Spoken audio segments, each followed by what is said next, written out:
এই নির্বাচন আমার ভোট এবং ভোটের অধিকারের নির্বাচন।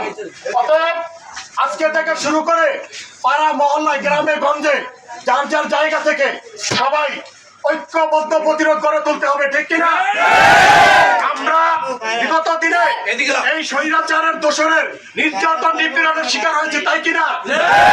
অতএব 12 তারিখে সারাদিন আমরা এই ব্যালটের মাধ্যমে বিপুল ভোটে আমাদের নেতা আলহাজ হাবিব ইব্রাহিমকে জয় করে সংযুক্ত করে আমরা সংসদে পাঠাবো, ঠিক কিনা?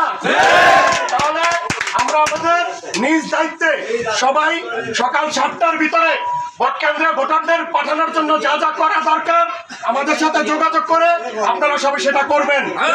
এবং আরেকটা কথা না বললেই না, গ্রামে গঞ্জে এখনো দেখা যাচ্ছে 2-3 করে জটিকা ভাবে দলবদ্ধ ভাবে নয়, জামাতের কিছু লোকজন মহিলাদেরকে কাজে লাগাচ্ছে, হ্যাঁ বেহেশতের টিকিট বিক্রি করতেছে। এই ব্যাপারে আপনারা যথেষ্ট সচেষ্ট থাকবেন। আপনারা দুনিয়াতে ভালো কাজ করলে এটা রেজাল্ট, এটার ফিডব্যাক ওই দুনিয়াতে পাবেন, সেটা আপনার আমল আখলাক আপনার চরিত্রের উপর নির্ভর করবে।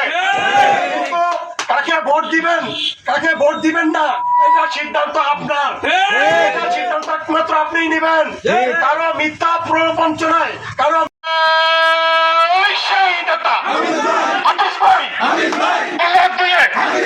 সংসদে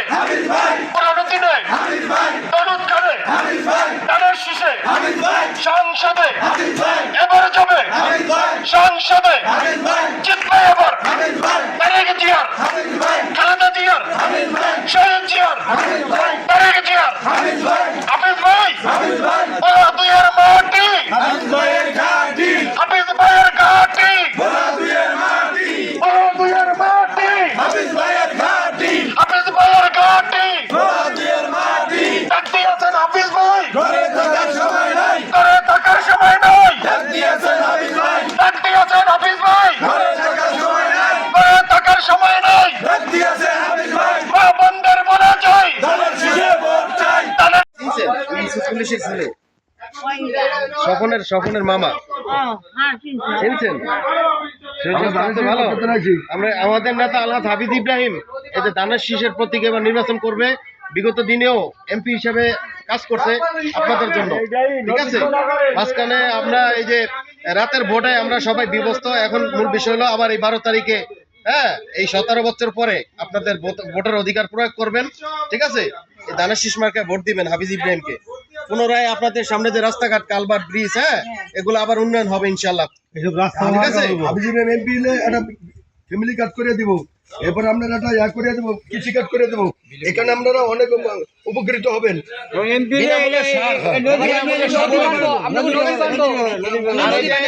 আর আমাদের সবচেয়ে বড় বিষয় হলো যে তেঁতুলিয়া নদী ভাঙ্গনের যে প্রতিরোধ ব্যবস্থা, এটা করবো ইনশাআল্লাহ।